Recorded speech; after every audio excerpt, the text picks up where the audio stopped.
No one knows what happened or how it even happened. All we know is Salome is dead. What could have happened to Salome? Salome was a very pretty girl. She had very nice eyes, like a pretty smile, very pretty face, nice complexion, and also a very nice figure eight body. Like that kind of a figure eight body that anyone who passed by must turn back to look and say, wow, you get. Salome was not a musician. She wasn't an actress or anything. She's just her beauty alone made her so famous that like almost everybody, not just in her department, almost everybody in the whole of ASUS knows who Salome is. Like she may not know them, but they just know her. Like, do you know that pretty girl that used to pass here? Like that's how people know. That's what people know her for, literally. No, contrary to all this fame and everything, Salome had little or no friends. Like she's always spotted walking alone. Understand? It's not really like she is a bad person, but she just does not know how to compromise. She is that kind of a girl that, okay, am I fine? Yes, then the whole world is fine. Like that kind of a person where you see a bad person could, a terrorist could give her like two options. You say option A, I'm going to flog you 10 strokes of cane, and option B, I'm going to throw a bomb on planet Earth and every other person apart from you will die. And she's going to pick every other person on the planet Earth with no regrets. It's no surprise that a girl with an attitude like this will have issues with so many people. So this girl, her own case was not different. She used to have issues with almost everybody. Like that's the same reason why she was sent out of the last place she was in, and she now found herself in this house filled with a lot of weird people, like very weird people. So first of all, this house I'm talking about is a bungalow. It was not built like a large format, you know. It was built like a house where a man and his family is going to stay in it, right? But instead, okay, let me explain it. It's like this house is like this. There's like a parlor and 4 bedrooms, right? And all these bedrooms are like rooms for inside the house. It's not a house that was built for students to come and live in. It was a house. It's a house that looks like it's built for a man and his family. Why do people always refer to the occupants of these two houses as weird? First of all, the landlord is close to 60, like he's in his late 50s, right? And this man has no wife, no kids. He's never been married, let alone divorced. Like he has other houses. He has other houses that he built with his money that he could stay there, but he chose to stay in a one-room apartment, right? One room in this bungalow where he has other tenants. So I don't understand. Like, why would he want to do that? Another occupant of this area of this house is Mama Ebere and Papa Ebere. Right now, these two, they are married and with 1 kid, and it's not like they are broke. They have a shop which is working very well, and the man has a car, right? But they both live in a one room inside this house. So then another strange thing is these two people, like this area where they live in is filled with students, right? Students everywhere. And even if someone wants to live in an area like this and in a one room, managing a one room apartment in a student area, you think maybe their business is somewhere close and they don't want to be stressing, but their business, their shop is somewhere over at Ababa.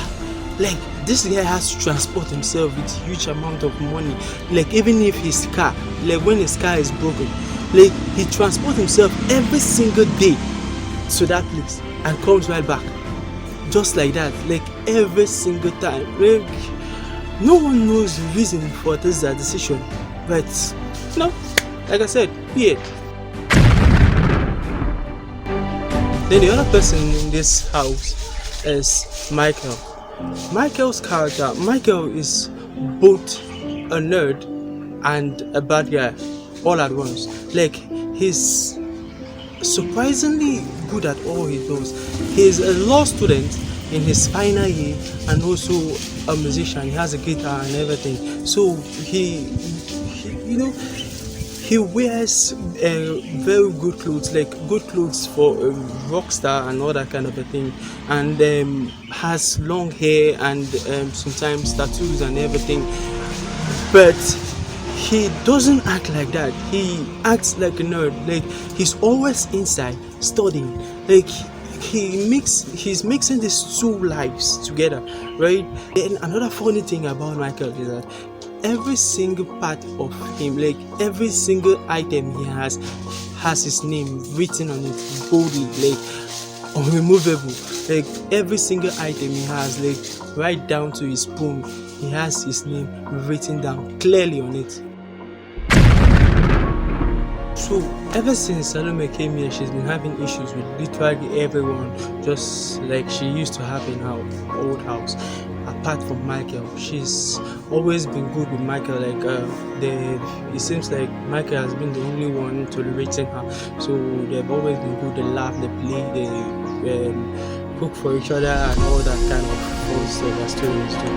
So up until one day, something happened. No one knows what happened, but they just got into a very deep fight. They were like very furious with each other. They were calling each other names and everything, that the whole compound had to come out to ask like, what's up, what's going on.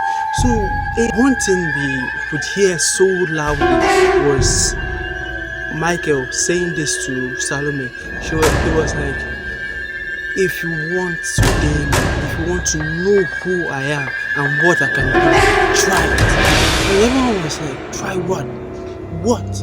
Like no one was answering all those questions, but he kept on repeating that if you want to know what I can do, try it. And Salome was being Salome, laughing and everything, like fuck off, you can't do anything, that I have already done it and everything. Well, like they were like, do what? What's going on here? And no one was saying anything. So they just got angry and everyone was trying to separate them and everything, but they were deep inside, they were happy, like at least a snake we don't bite me, don't bite another person, understand? So everybody was so happy about the whole development. So these two, they were the ones angry. Everyone, like the both of them, were just so furious about each other that they went to bed early. They went inside and they slept early. So the next morning, according to what Mama Ebere said, she said she went to the backyard. She tried getting water to brush her teeth from the bathroom, and there was no water brushing, so she had to go to the backyard to get water. So when she went there, she saw a bird lying down there. So she was confused. Like at first she thought maybe it's a mad person, but she was wondering why would a mad person enter the yard and stay at the backyard, sleep at the backyard. So she went there, getting close. She's noticed there was blood around. So she touched the body, and when the body turned, she found out it was Salome's body. That's when she screamed. Like everybody came in there, like everybody was so surprised. How come? Salome was lying down there, dead, with a knife on her chest. And do you know the funny part? The knife had Michael's name written on it, just like every other Michael's knives. So it was kind of confusing. What's going on? Like, could it be what happened yesterday? Like, just the one time you had an issue with Salome and she's already dead? Like, what is going on? What happened to Salome? What happened? So nobody could tell, nobody could put their hands on something. Everybody was just very confused. So no one knows exactly what they were doing. So the first thing they did was they called the police. So police came there immediately, and they did all their police stuff, take pictures, surround the area, move the body and everything. So everyone is still very confused, especially Michael. Michael was just sitting there looking like he was wondering what the fuck was happening, like waiting just happened now. So but everyone felt that was just a disguise, because every eye was looking right at Michael. Like he did that shit. Like he was the one screaming, "I will show you, like, and try me and see what I can do." He has shown her what he can do, and he's always been that kind of a person, that kind of a quiet person. So no one knows what he has in his mind. So everyone had his eyes on Michael, but like we all know, Michael's like the primary suspect, so he was taken with the police, for some primary questioning. So, but I'm going to end here. I'm going to end the story here to continue next time I'm coming. So I will hope you come next time to know what's going to happen next. But for in the meantime, just let us know what you think is going on. Like, who do you think killed Salome? What did you think killed her? Like, what do you think is going on here? Understand? Just tell us in the comment section so we could know. Thank you.